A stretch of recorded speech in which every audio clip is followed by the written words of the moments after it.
পশ্চিমবঙ্গের চাকদায় রয়েছে বিশ্বের একমাত্র জগন্নাথ মূর্তি, যেটি স্বয়ং বিশ্বকর্মার হাতে তৈরি। প্রায় 500 বছর আগে পুরীর জগন্নাথ দেবকে একা কাঁধে নিয়ে হেঁটে এখানে নিয়ে আসেন 80 বছরের জগদীশ পণ্ডিত।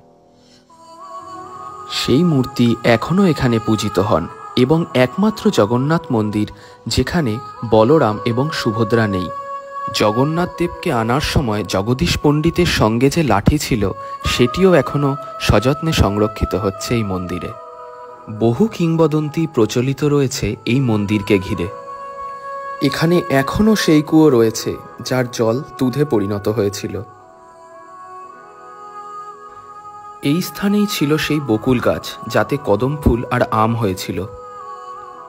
একটি আম গাছ এখনও রয়েছে যার দুই দিকে দুই ধরনের আম হয়।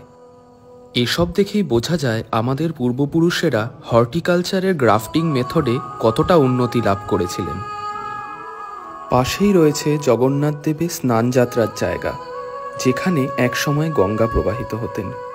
বলা হয় পুরীর মন্দির দর্শনে যে পুণ্য লাভ হয়, এই মন্দির দর্শন করলেও সেই পুণ্যই লাভ হয়। স্বয়ং পুরীর জগন্নাথ যে বাংলায় রয়েছেন, এই কথা কি আপনি জানতেন? কমেন্টে অবশ্যই জানান।